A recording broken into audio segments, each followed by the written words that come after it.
Hello, and finally, welcome back to Beetleclan for year 6. When year 5 ended, we left off on a bit of a turning point that could change the outcome of the story as a whole. Honeyfeather, a young warrior of Beetleclan, caused several deaths and one major injury of her clanmates, plenty of which were her own siblings and the previous leader, Hairstar. She had gone mostly undetected during that year, and that gave her a lot of comfort as someone who was fulfilling her goals.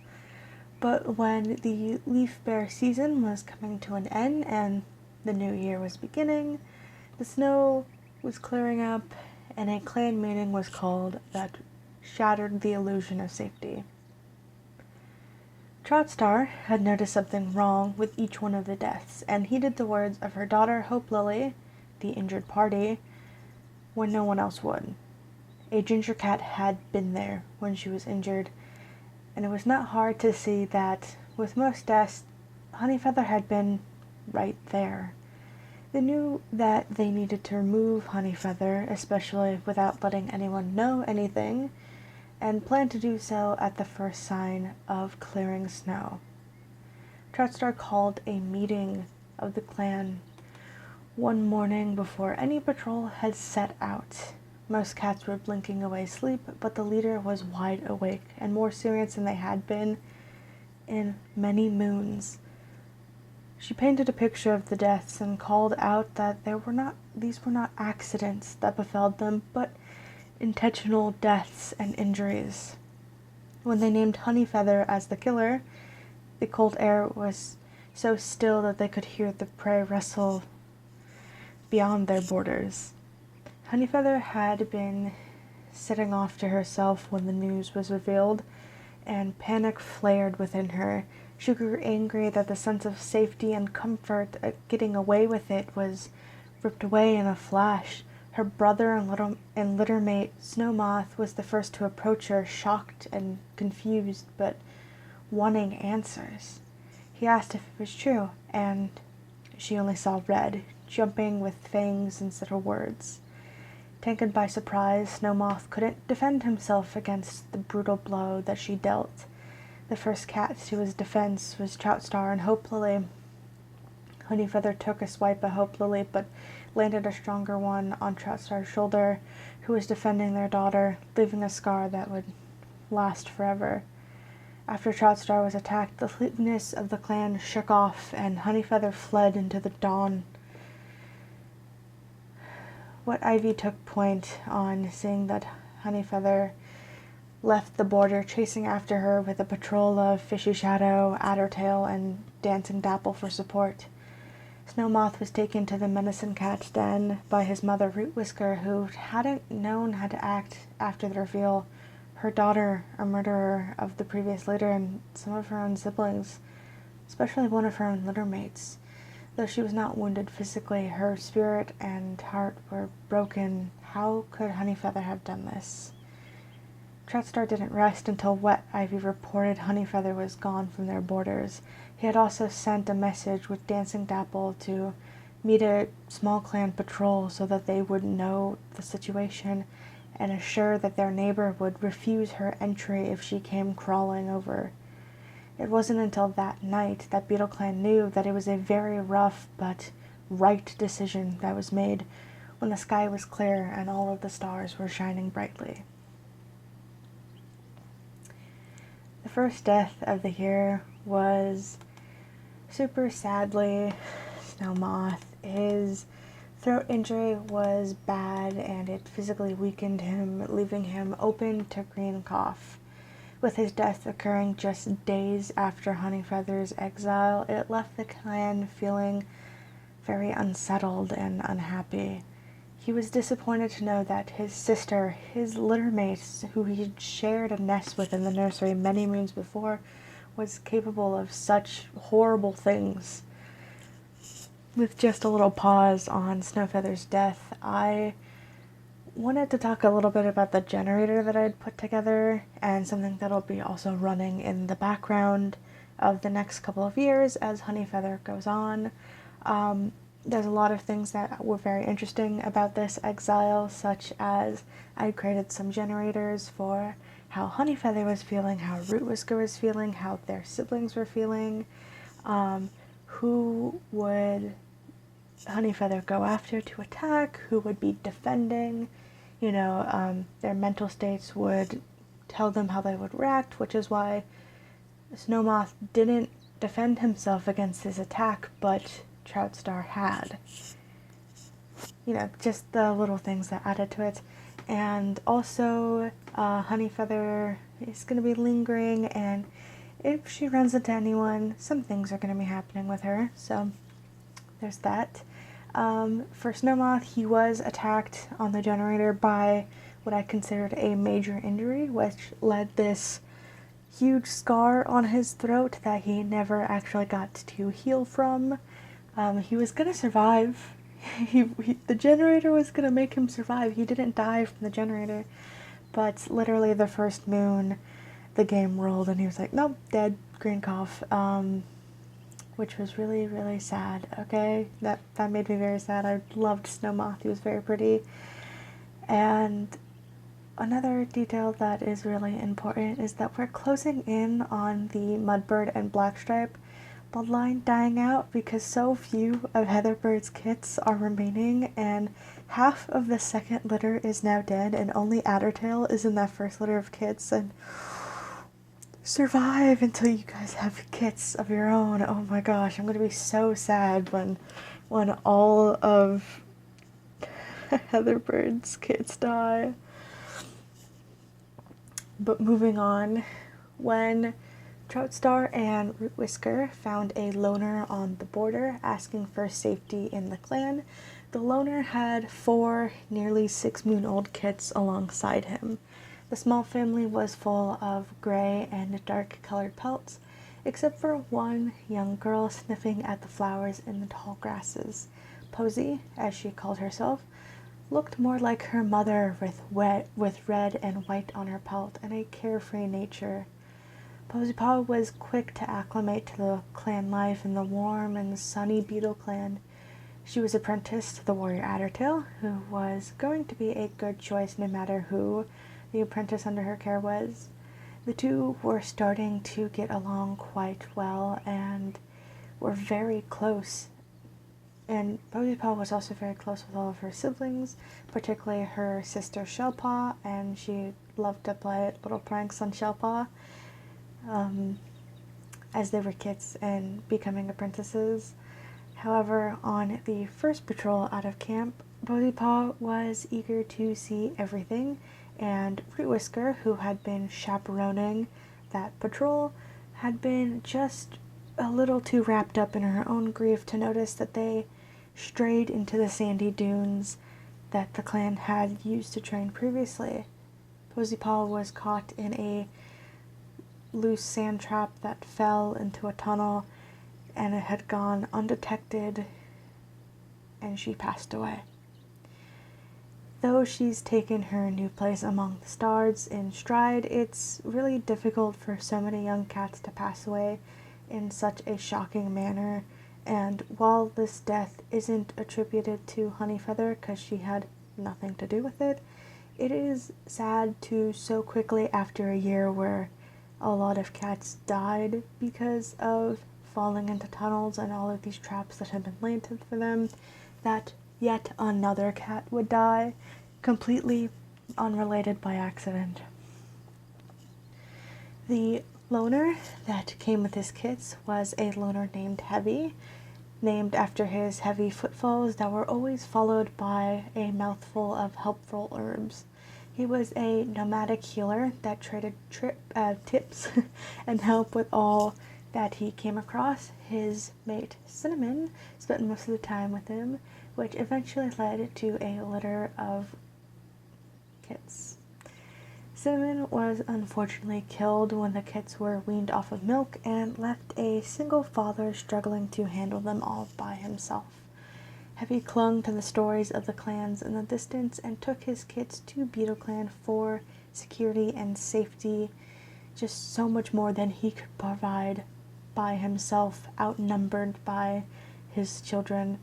Troutstar was happy to help out, and Heavy was shocked to see that the clan was already full of cats who knew about healing. There were not just one, but 3 medicine cats that were happy to have another set of paws to help them. Heavy took the name Heavy Shadow as he felt he walked in the shadow of Starkland and mysterious cats for his whole life. Unbeknownst to him, Heavy Shadow had been in view of the dark forest and had a deep bond that taught him helpful and useful information in the way of herbs and wounds. Shadow mourned his daughter's death deeply and took to finding comfort in the elderly medicine cat Leopard Belly, who was glad to lend an ear of sympathy despite not liking him very much. In the middle of leaf fall, an eagle attacked the camp, most likely coming for a kit playing in the center.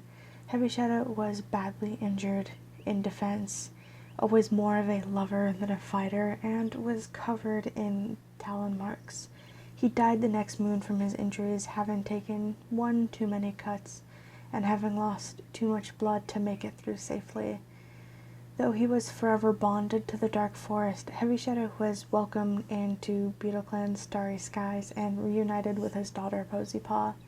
He can, however, see across the border into the shadows and walk in their shade if he feels the need to, but he's determined to stay with his daughter, for now, at least.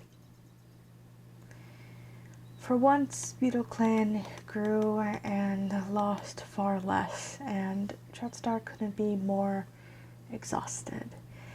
They promised to protect the clan after Honeyfeather and all of the threats that she had laid against them so shortly after Snowmoth had passed away, and they shook off the grief only to worry about more and more clan relations. Beetleclan was brought together by the deaths and exile, a small bunch of survivors that were deeply shaken and upset, but they were worried about new threats that could show up at any time. Not just too many years ago, rogues had torn so many from their clan, and they couldn't just worry about Honeyfeather. One of their first actions was to welcome in an outsider named Leopard Belly, then Heavy Shadow and his kits, and then Troutstar announced having a litter of their own. They took an apprentice in one of Heavy Shadow's children, Finchpaw, in hopes of convincing the rest of the clan that everything was okay and easing the tensions that none of these new cats were secretly spies for Honeyfeather.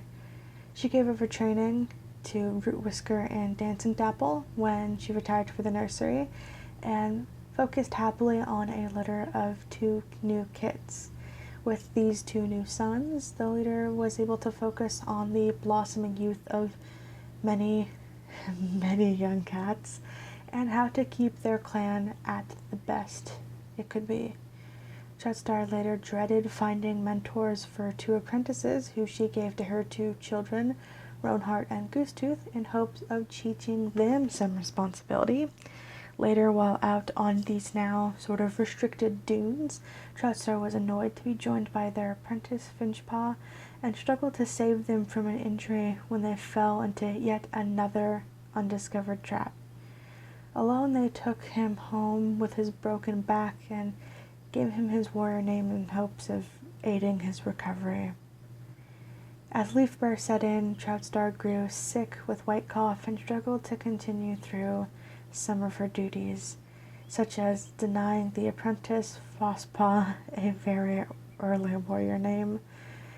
They've ended the year still worried about their clan, but glad that they've grown and gotten many new faces.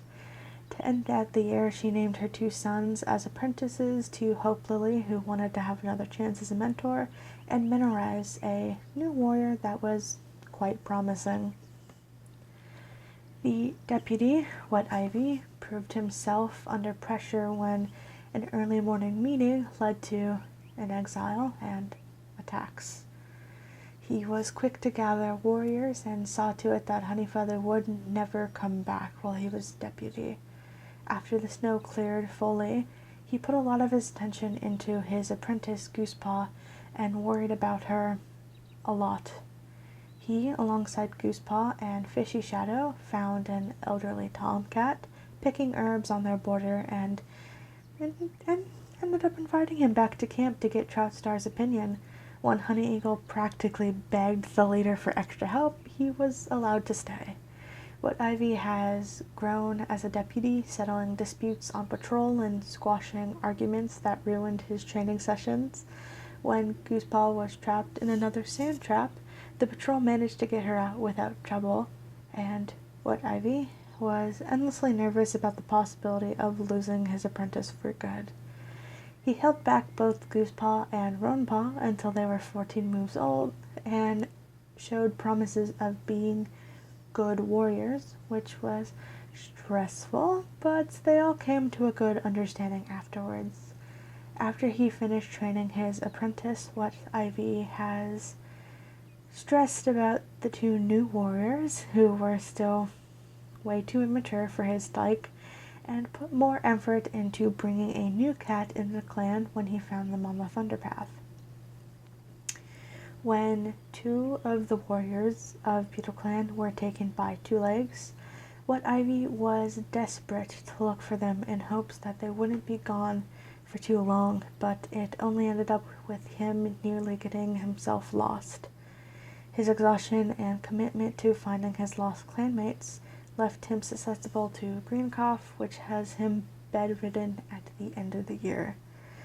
Now, a note, because I actually wrote this before I finished Small Clan, but Small Clan has also lost 2 members to Two Legs as well, so I think there's a bit of a catch and release program, or just some people snatching up cats around here. But between the 2 clans, 4 total cats, that's very stressful for them. Leopard Belly was an old Tom wise in the ways of herbs from wayward medicine cats he crossed paths with during his youth. He was always traveling in search of new herbs and had many tales and experiences from his life to share. The places he had seen and the herbs he was familiar with only made it easier for him to bond with these new cats. When welcomed into Beetleclan in hopes to lend a paw to the very stressed Honey Eagle, he knew his bones were aching and his paws wouldn't handle much more climbing around the world. Leopard Belly's strange and a tad troublesome nature made him feel the most comfortable weaving through two-leg houses and meeting with kitty pets to get herbs from them. It was exactly how he found a nursing kitty pet queen that died during childbirth and ended up taking the 2 kits back to camp in hopes of keeping them out of Two Legs' hands. He felt little bond to them or any cats around them, slowly picking up some friendliness with Beetleclan, but still not that much. Particularly, Leopard Belly wasn't a huge fan of Heavy Shadow. He respected the older Tom quite a bit for his skills and talents with healing and spent a lot of time going out on long patrols looking for herbs, but really found the company one he wouldn't willingly choose if they weren't in a clan together. However, Leopard Belly was agreeable and got along with just about every cat, something he's always done.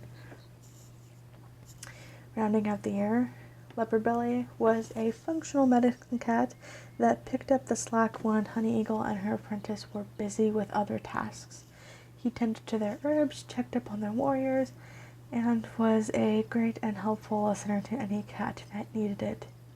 I'm happy just to have someone else helping out Honey Eagle because poor girl has been stressed from day one. Throughout Beetleclan's history, there was always either 1 or 2 medicine cats, and plenty of the time, when 1 or 2 of them were sick, that was leaving the clan without help. So when Honey Eagle heard that there was a new cat with healing skills that was lingering along the clan and might join, she begged for help. Nobody was happier about Leopard Belly and Heavy Shadow's appearance than her, and she often thanked them when they could attend to the clan and train her apprentice when she was a little too busy. During Greenleaf, Honey Eagle got heat stroke, and she also spent plenty of moons this year struggling with fleas on and off. I think one of the outsiders might have brought them. With herself dealing with a medical issue that left her busy healing, it was nice to have help from the other medicine cats around. Heavy Shadow's death was really unfortunate for her, leaving the clan with one less set of paws, but Honey was glad to not entirely be left without help, as she had been done in a few moons now, losing her previous mentor, losing her previous apprentice. Finally, she's ending the year with more people than she started.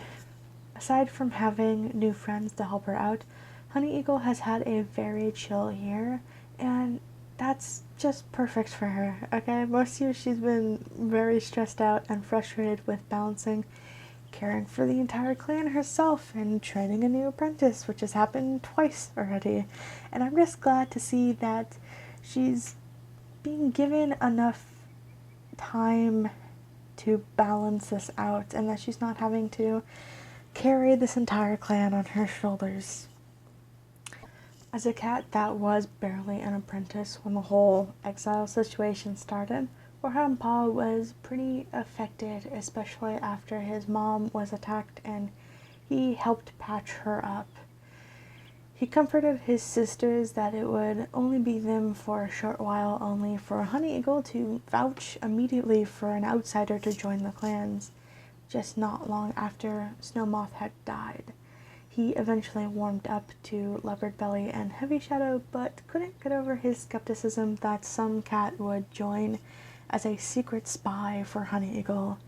Horehound Paw was not very kind or friendly towards Leopard Belly, trying to ignore him and play pranks on him so that he would get the hint and just kind of shove off.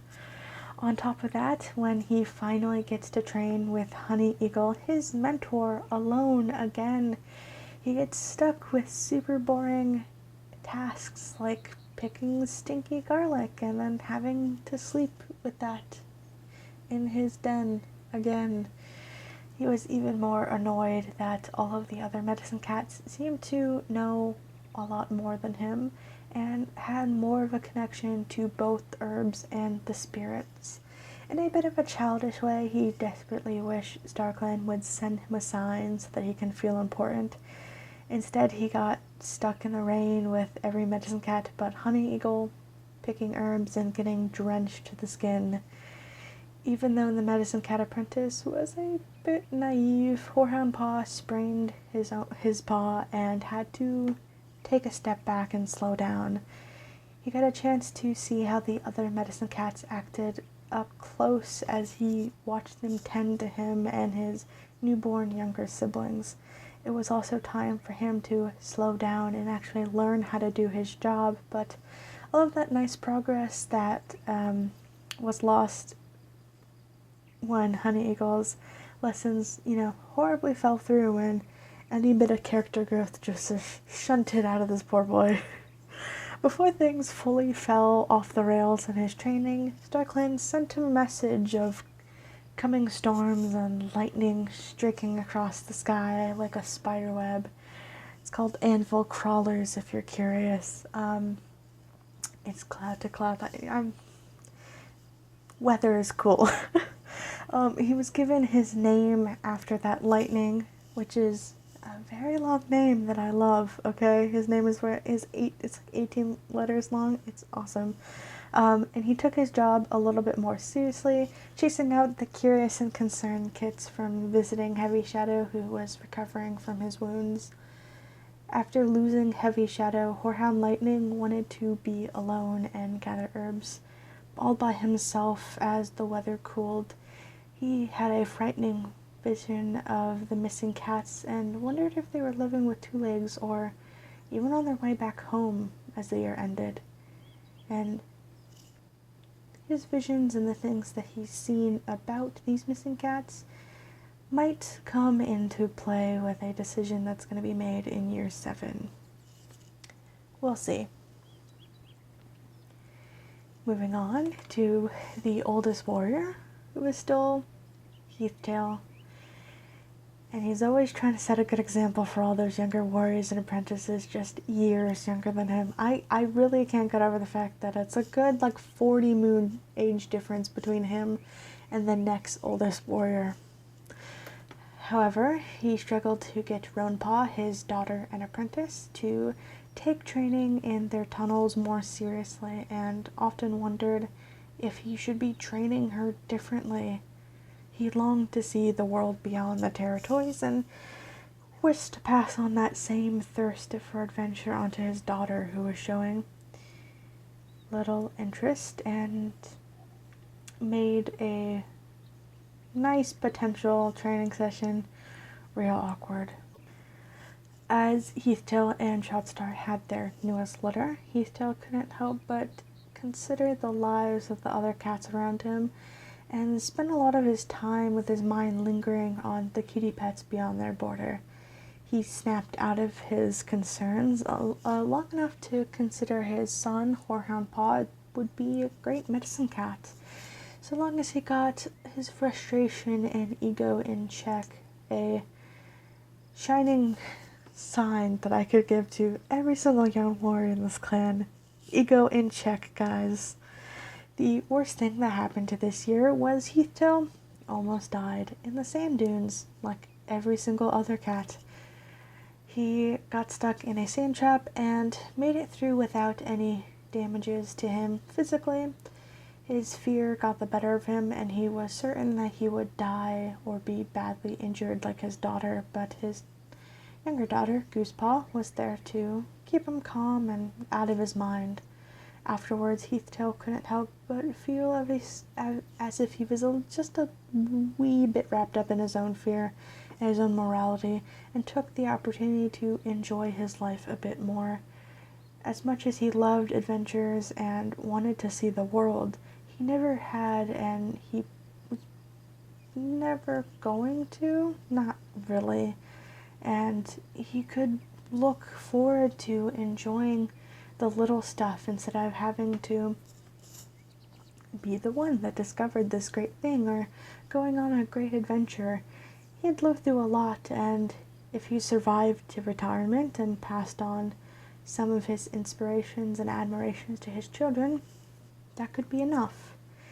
Heathtail was proud when Roanpaw had finally become a warrior, and later went out hunting with Fishy Shadow and Addertail when they came across a group of foxes. He was pleased by their success in chasing out the foxes, and dreams of doing more cool stuff like this, because he can have fun and do cool things at home. However, he was deeply embarrassed that Roanpaw acted so rude towards Small Clan while they met on a patrol.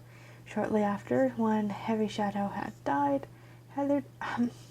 Youthtail, was there to coax Horehound Lightning's feelings out, and as the year ended, he ended up saving one of the warriors, Bugswipe, from a big dog. He's now under the care of Horehound Lightning in the Medicine Cat Den, as he is badly injured. With a special position in the clan and a new mate by her side, Root Whisker has the much needed support that is tending to her, keeping her happy, all of that after Honeyfeather was exiled.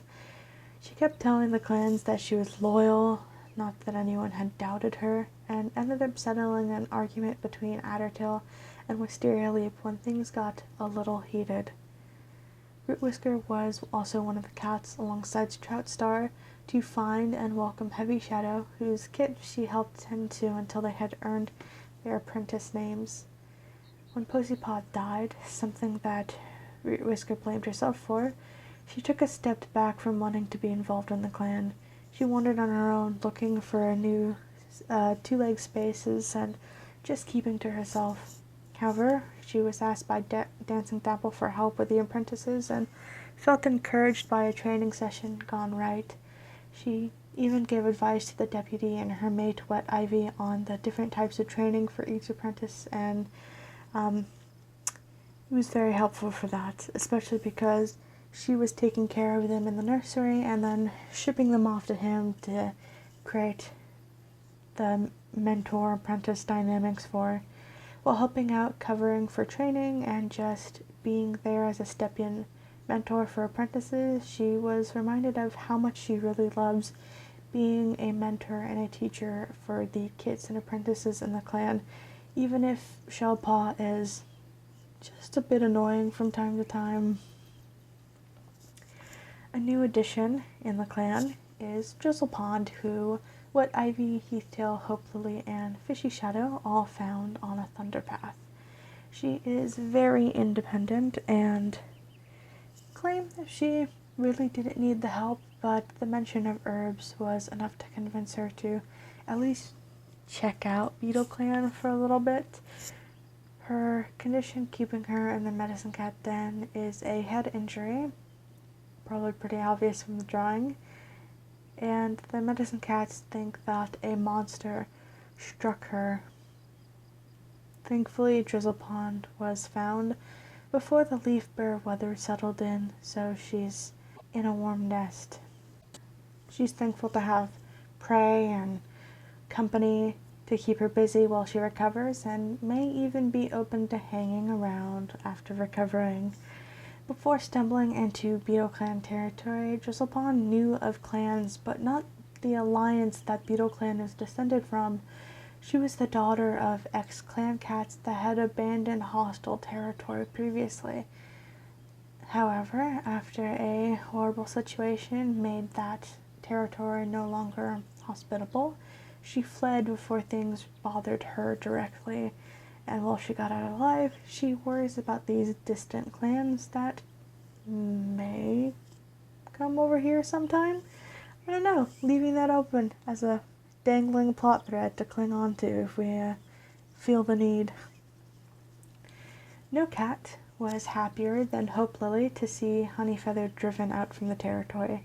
She was very eager to patrol the territory and make sure that the cat who had tried to kill her was gone for good, but ended up spraining her paw and her eagerness during New Leaf and had to spend most of her time in the medicine cat den.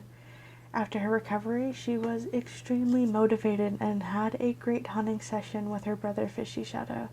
The siblings ended up coming with an uneasy alliance with a fox on a later patrol, and escaped before a mountain lion had chased them away.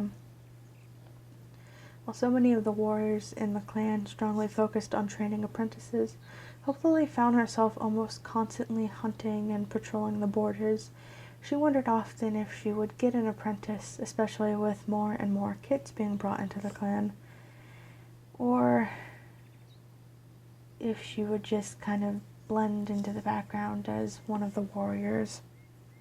However, regardless of her own feelings, she's perfectly okay with taking care of the much-needed tasks while everyone else focuses on the rowdy youth. During Leaf Bear, Hope Lily gets trapped in a snowstorm with Wet Ivy, Root Whisker, and Fishy Shadow, all of the sort of older warriors. I say older, but they're like middle-aged mostly.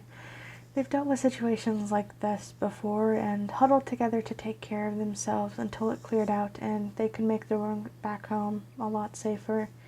Shortly after that patrol, she chased off a fox with Heathtail, Root Whisker, and Dancing Towel, and they all returned back to camp with lots and lots of food, which was promising. To end off the year, Hope Lily was given her second apprentice in her younger brother Condorpaw. She was really excited to have another chance to prove herself as a mentor, especially after her previous apprentice Poppypaw was murdered. Thankfully, Troutstar has given her a charming and easy apprentice to make sure things run smoothly, not that she thinks her daughter needs much help. Fishy Shadow has become a certified average guy of Beetleclan, just tending to the hunting and border patrols without much complaint. He is always there to keep the apprentices from being rude and has a series of complaints for his mother Troutstar, just to make sure she keeps things running smoothly, especially after the whole Honeyfeather situation.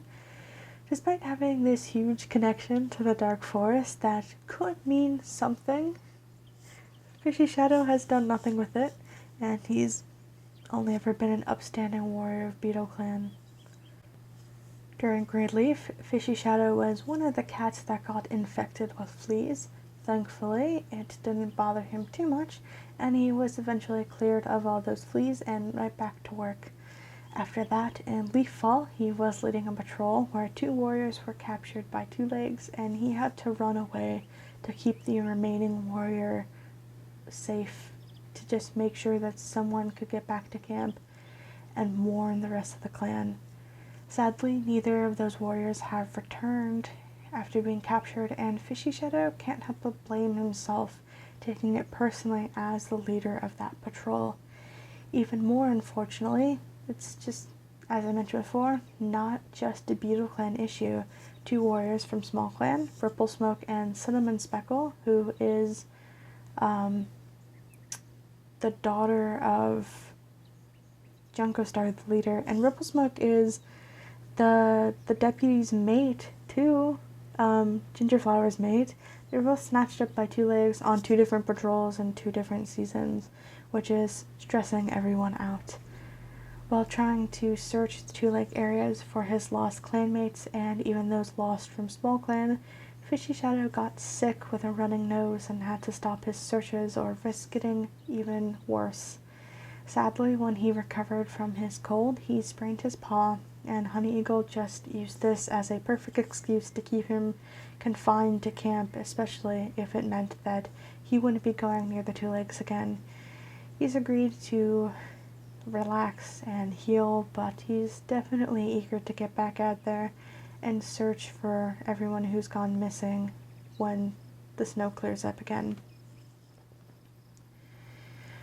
During the middle of Greenleaf, Hope Lily, Fishy Shadow, and Addertail found an injured cat on a thunder path and brought him back to camp.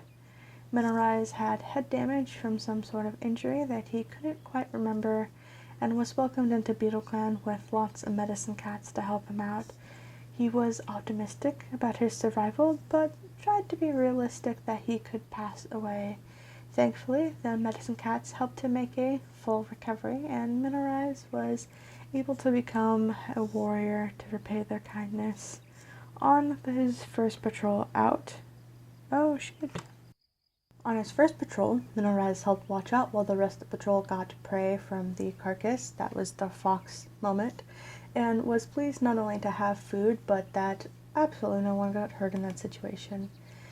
He was surprised and shocked when, only a few moons after his recovery, Troutstar gave him her son, Twigpaw, as an apprentice in hopes of securing his position in the clan.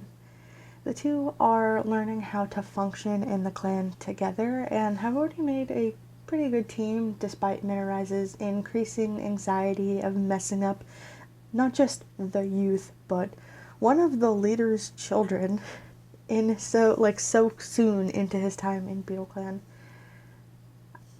I think he'll be alright. Addertail has found it difficult to feel normal after such a huge exile and Snowmoth's death right after that. She relied a lot on her mother, Root Whisker, and the 2 have been fairly close, sticking together on patrols for most of New Leaf. For a few days, Addertail was given an apprentice in Poseypaw, but sadly lost her due to an accident. She hasn't been thrilled with the idea of taking a new apprentice after Poseypaw's death, and refused any other opportunities that popped up during the year. Instead, Addertail joined the other warriors like Hope Lily and Fishy Shadow in hunting and border patrols. 2 cats that she's been really spending a lot of time with are Dancing Dapple and Hornetreed, both who she has little crushes on. I have mixed feelings. I might make a separate video about it, about year 7, because I'm not liking how romance is working in this clan. Everyone likes everyone, and some of those options are not cool in my book. While she is interested in having a mate and kids someday, she's a lot more interested in being a teacher and just wants to have another apprentice after she recovers from being sick in the new year. Posy Paw's death was unsettling, but she's finally been able to accept it and wants to try it again with someone new. Towards the end of the year, Addertail ended up spraining her paw and spent a few moons recovering and got a small amount of time to return to her duties again before getting sick. She's currently in the med den with green cough and is feeling a little bleak about the future. While she's not alone, there are plenty of healers around. Addertail doesn't really enjoy being confined to camp all day and absolutely cannot wait to get back to being a warrior, especially given the fact that there's those two warriors that are gone missing, and she really wants to make sure the clan is still functioning without them. Hopefully in the next year she can earn an apprentice, one that is available, though we don't have any kids in the nursery, and she can finally put her teaching skills to good use. Dancing Dapple started the year worried about Whisker and the tragedy of Honeyfeather's exile. The two litters had grown up together, and she wholeheartedly viewed Root Whisker as one of the most important cats to her, so her compassion for the situation was strong. On top of that, Honeyfeather was her best friend, and she felt extremely betrayed after hearing Honeyfeather had almost killed her mom, Hopefully. Dancing Dapple has really taken to having new cats in the clan, especially since she got an apprentice in another one of Heavy Shadow's children, Bugpaw. She was grateful to train alongside her grandmother and the leader, Troutstar, but didn't really make a good impression at first in regards of being a mentor. Regardless of that, when Troutstar retired to the nursery to take care of their new litter, they left their apprentice, Finchpaw, firmly in the paws of Dancing Dapple. She was nervous at first, but really took to being a mentor after a bit of time. Soon enough, she was leading these coordinated training patrols and was keeping the apprentices on their toes with what she could teach them. Toward the end of Leaf Fall, Dancing Dapple ended up tossing a snake out of camp before it could hurt anyone, and ended up comforting some apprentices that were nervous about the near injury and just the spook that the snake caused. After Bugpaw became a warrior, Dancing Dapple's mentor duties were finished. She ended up just going out on every patrol that she could and just doing anything she could help around the camp and around the territory with. She's pretty excited to have a lot more to do in the new year and is desperately trying to remain optimistic about the fate of these two missing clanmates that we'll talk a bit more about at the end of the year. Roanpaw started the year off pretty badly with a stomachache and a runny nose. She was frustrated to train without her sister Goosepaw and really annoyed that her mentor and father, Heathtail, would just wanted her to go on with training without Goosepaw. Despite the efforts of the warriors, she was adamant about training with her sister and continued to drag her feet. When Goosepaw finally recovered, Roanpaw couldn't be happier but still caused arguments about the warrior code any chance she could get. As the daughter of the leader, Roanpaw was given just a smidge of an ego. She was always really proud of her abilities and didn't quite acknowledge how much she still had to learn. This ego kept her from becoming a warrior until she was 13 moons old. Her spoiled nature for sure had a potential to be bad. For instance, she got a bit aggressive with a small clan patrol, and while nobody mentions it outright, small clan has taken that and saved that for later. Junko Star is not really looking for any reason to go to war. Obviously, they're still dealing with their missing clanmates, but he is going to keep his eye out for potential trouble because that's just the kind of guy he is. In an attempt to teach some responsibility, Troutstar ended up giving Roanhart an apprentice in Volpaw. She doesn't really like Volpaw, believes that his weakness should be punished, and hasn't been taking her job as a mentor very seriously. Though, after a little bit of time, she does manage to settle an argument between Volpaw and his sister Frostpaw, and starts to consider that being a mentor could be, I don't know, a good thing. Though she is more so trying to do it in a way to spite her mother. Roanhart has a lot of potential to be a point of contention in the future. Minor spoilers for year 7 for her. Yeah, contention. Girl, what are you doing?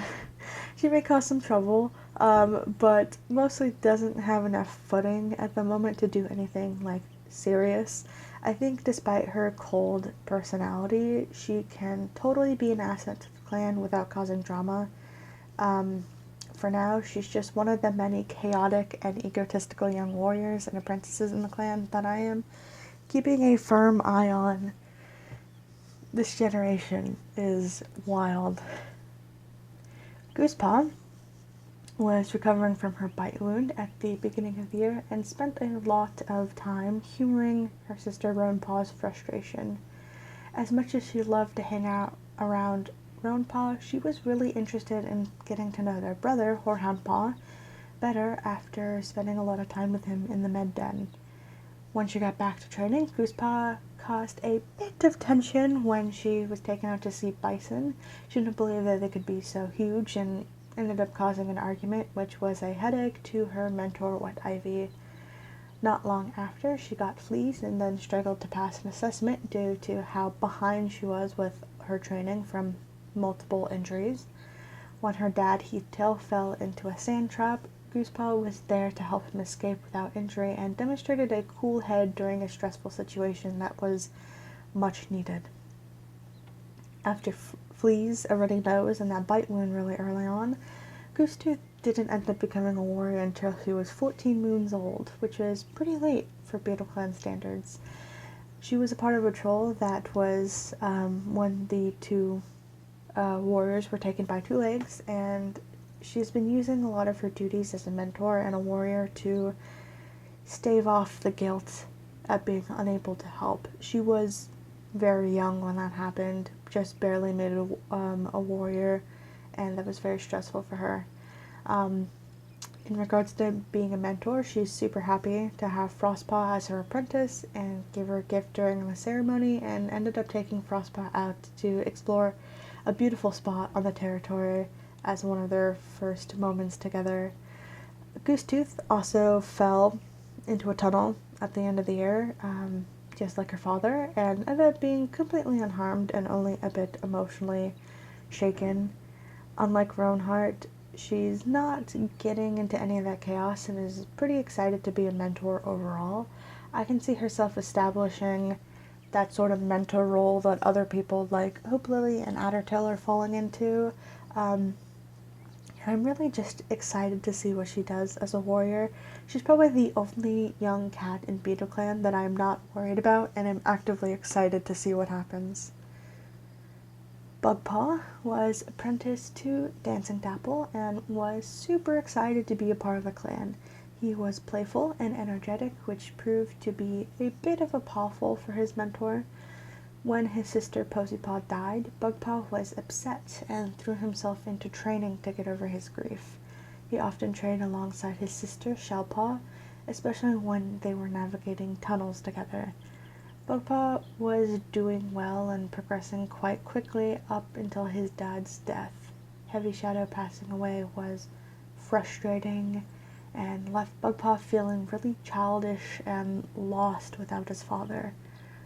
Risker brought him out into the territory to navigate tunnels and get back to training and just keep him focused on anything but the swallowing grief that he had.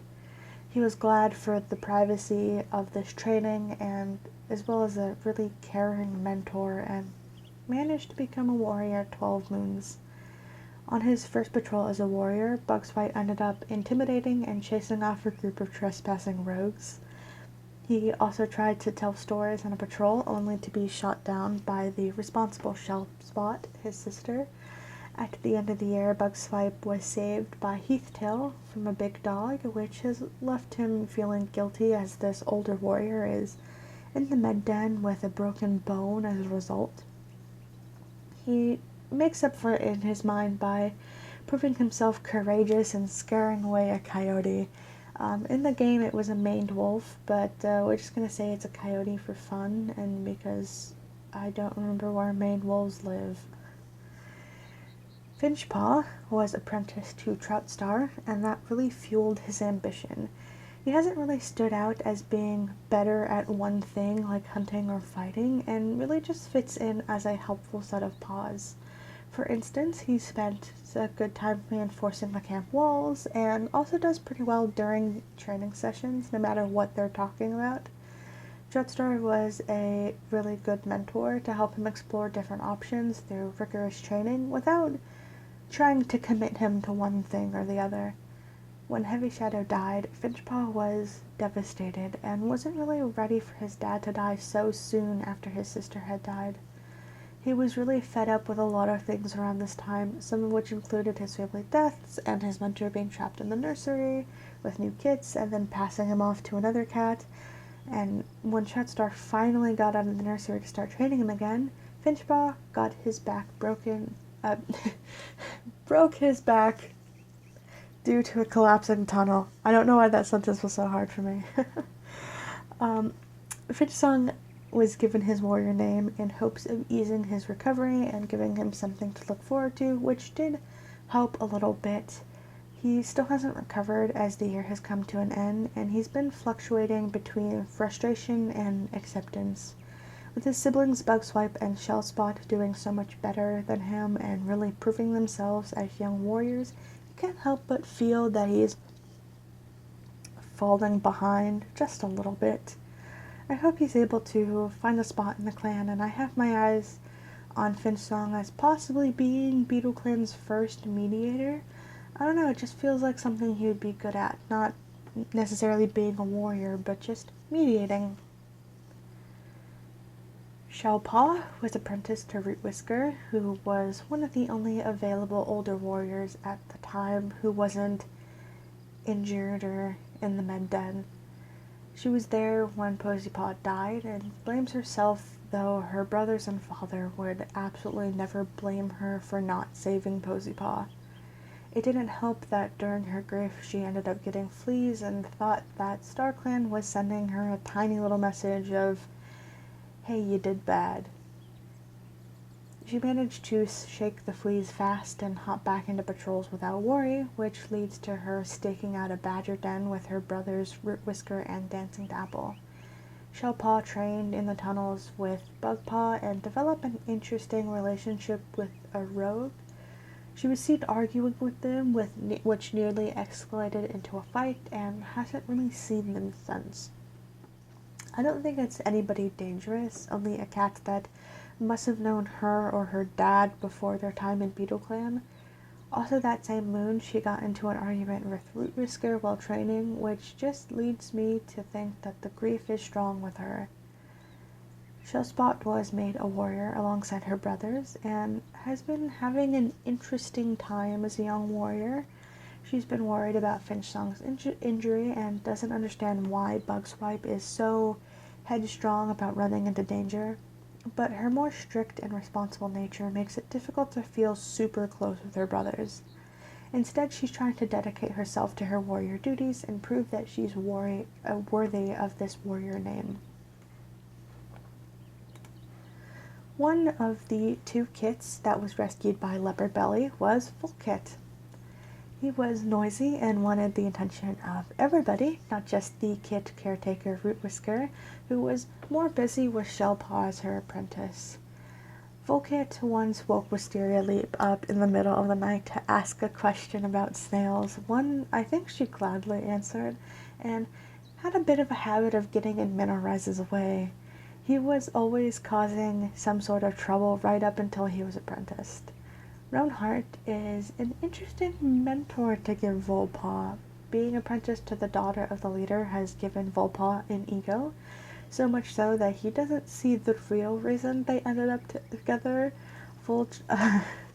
Volpaw is just has been decided by Troutstar as a powerful apprentice, and giving him to a powerful warrior would be enough to help teach both Roanhart and Volpaw a much needed lesson, and hopefully get both of their egos in check. So far, it's going alright. Volpaw went from being childish to shameless, which definitely tracks with Roanhart's not caring about other people influence. He's still up for causing trouble, like ended up sleeping in the warrior's den and spends a lot of his time daydreaming about being important instead of actually putting in any effort into training or practice. Hopefully, he'll be a better and more well-natured and more mature warrior, but with Roanhart as his mentor, there's no promises.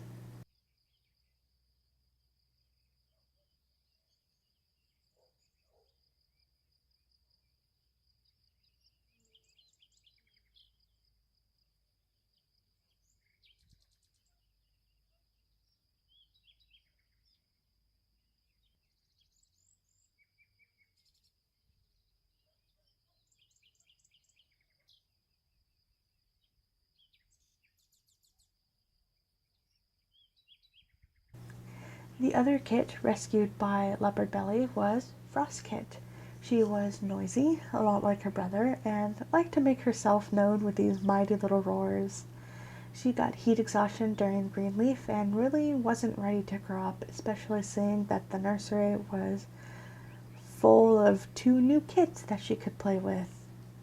After recovering, Frostpaw was apprenticed to Goosetooth and felt a lot of the same excitement as her brother in being apprenticed to the leader's daughter. She ended up finding a bunch of raspberries with Goosetooth and helped bring them to the medicine cats. This little herb-related success ended up giving her a bit of an ego to ask for an assessment early, despite only being 7 moons old. Since then, she's been putting her paws forward to training, but did cause some drama when she taunted a small clan warrior that was maybe a little bit annoyed, maybe fine with it. I don't know who exactly that small clan warrior might have been.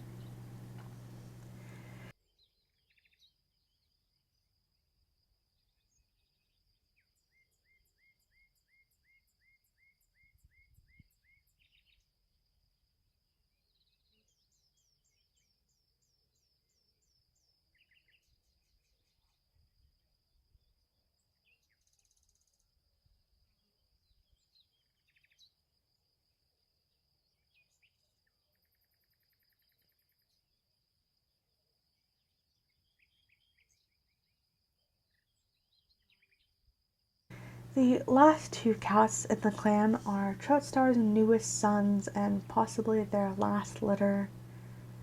Condor Kit was a little charmer that clung to his mom and root whiskered like a burr. He was a bit cheeky and troublesome, but more so fluctuating between ignoring his caretakers and pestering them with every question he could think of than doing actual harm. Just before becoming an apprentice, Condor Kit got into a bit of trouble with medicine cats, likely messing up their herbs, and tried to get his way out of the situation by just being a cute little guy. Sadly, his mom would never let him go unpunished and ensured he apologized and help in any way that the medicine cats needed. As if to punish him further, Condorpaw was apprenticed to his older sister Hope Lily, which he found downright embarrassing. He was eager to go out hunting and was actually doing pretty okay with some newfound responsibilities. The little charmer grew into a loving little guy that would gladly line fresh moss into the dens. I hope that this keeps up, since a lot of these apprentices and young warriors have been troublesome and full of chaos and just not great. So I'm hoping that he, alongside someone like Goosetooth, can really influence their peers to just be kinder people. While Condor Kit was the promising young kit of the litter, Twig Kit fell in line with his other peers as a bossy little guy. He made plans to sneak out of camp, tried to force his nephew Hornetreed to play with him, and got in trouble for bossing around older cats. He was especially rude to Minnowrise, asking the warrior for a change of bedding despite there being plenty of apprentices, young moors, and even Root Whisker to handle that responsibility way before Minnowrise would ever have to. In a similar vein with Condorpaw, Troutstar gladly made Twigpaw Minnowrise's apprentice to hold him accountable. Despite still being confident and bold, Twigpaw has mellowed out a bit, enough to focus on his training, and was seen calmly talking with a loner that they found on their border instead of resulting to something more rash. As is tradition for Troutstar's family line, he is the latest Dark Forest connected cat, though I really don't see this as being much of an issue. The other Dark Forest connected cats in Beetleclan have done perfectly fine, and there is zero killer instincts or anything attached to these cats.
Speaking of killer, Honeyfeather has been exiled, as you saw throughout this entire year's discussion. She struggled to hunt for herself and thought after her siblings while searching for a place to rest, probably missing sleeping in the Prentice and Warrior's Den with them. During Greenleaf, she thought she saw Hornetreed, but had missed him by an hour or two.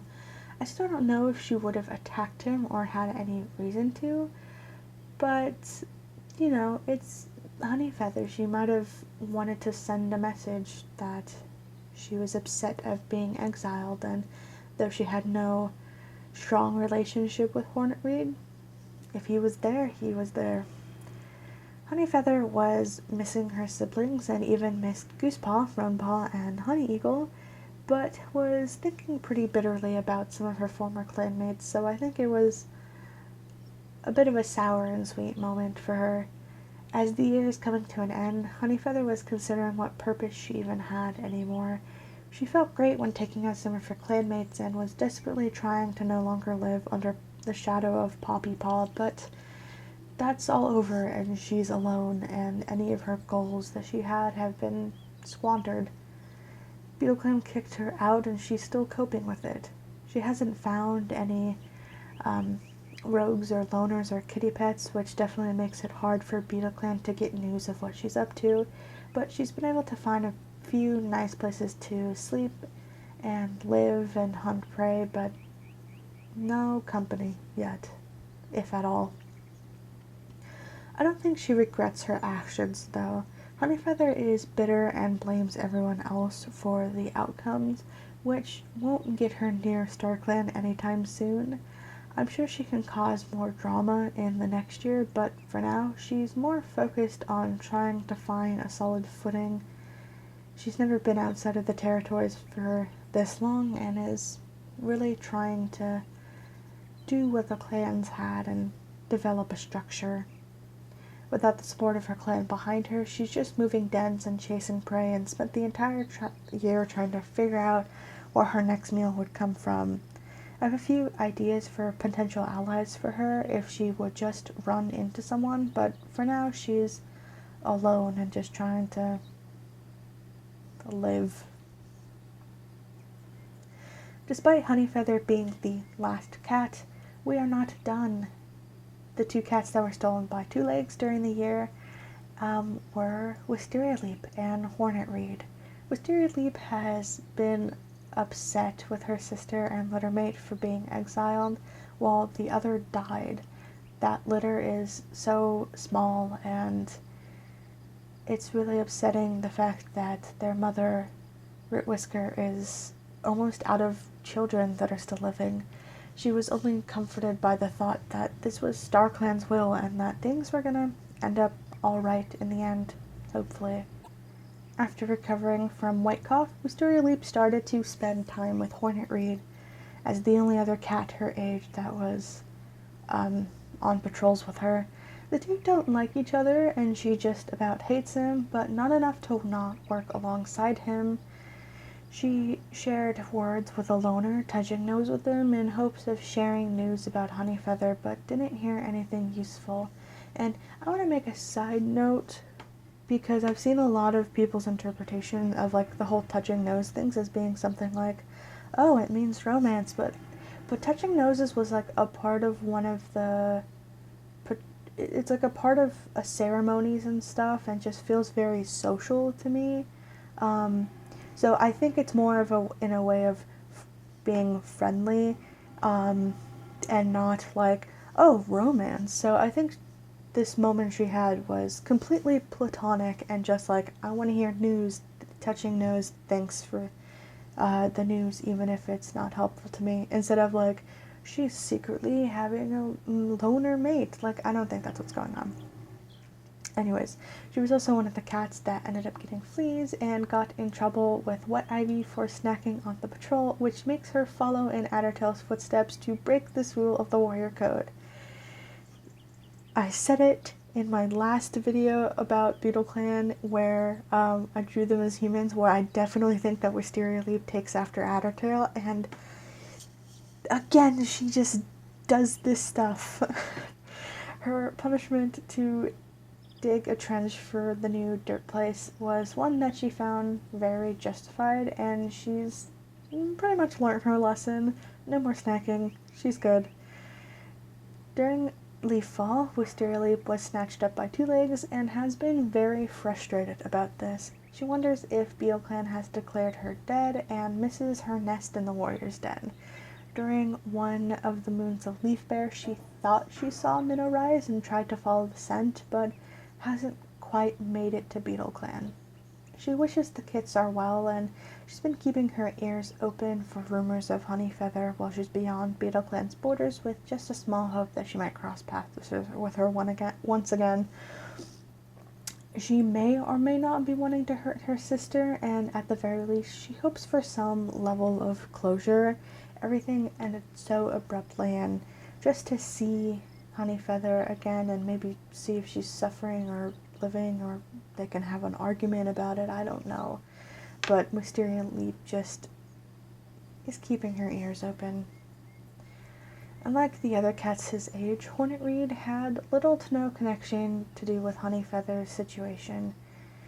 They weren't close, nor was he very close with Snowmoth and Rootwhisker, despite that litter being raised alongside each other. He was glad to see that his mom, Hope Lily, was given the justice she deserved for her injury, and really stepped up to help any way he could, taking after his Uncle Fishy Shadow's normal guy attitude. He went on a bunch of patrols, offered his help to the medicine cats, and was always coming back from being out with prey in his mouth. Despite disliking Wisterialeap, Hornetreed was really impressed by how she deflated the awkwardness with a small clan patrol and has a bit of a crush on her. I really see these two as being a more enemies or rivals to lovers situation if they ever do get together, and that would be further in the future if they ever come back home. After getting kidnapped, Hornetreed was momentarily separated from Wisterialeap, though I like to think that they were given to the same owner and managed to sneak out together. While the two are traveling back home, he's missing his uncle Fishy Shadow and wishes the kits are doing well. He thought he saw Root Whisker while traveling, but had only mistaken a rogue for a Beetleclan cat. In a really heartbreaking moment to me, Hornetreed has gotten used to living outside of the clan, going from place to place, traveling for long days. It's become sort of second nature to him now.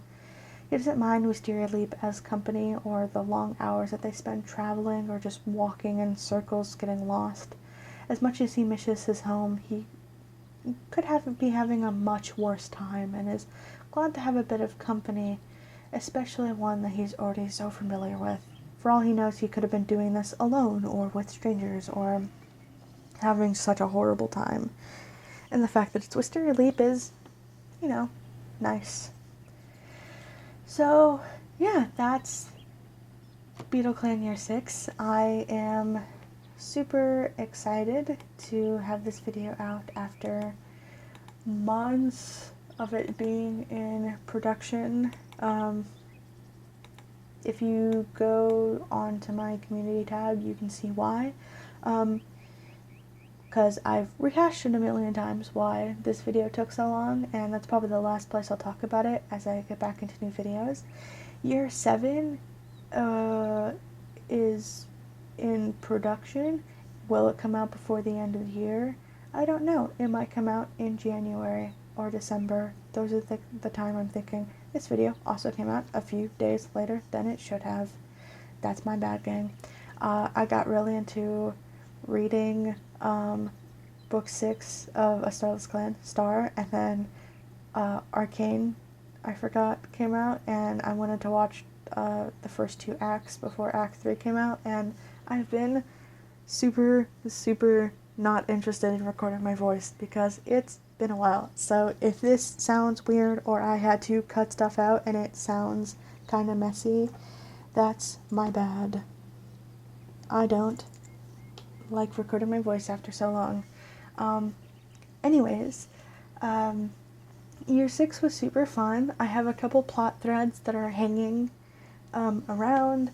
I've played through all of Year 7, so I know how those go, and while some of them weren't picked up by the game in Year 7, come on, I want new clans to be around Beetleclan and Small Clan, but there was some interest that happens, and oh boy, one of my least favorite things is going to happen next year, so sit with that spoiler. Something weird is going to happen next year that is going to make me both happy and sad, and yeah, I'm not done with Beetleclan, okay? I know that I spent a lot of time not working on videos, but I promise that this will just be a pause, and that I'm going to try to get out the videos every 2 months? I don't know. I don't want to promise. The people who do it every month are insane. This is so much energy for me to work on, and I don't know how people do it. Anyways, thanks for watching. I'll see you next year, and bye-bye.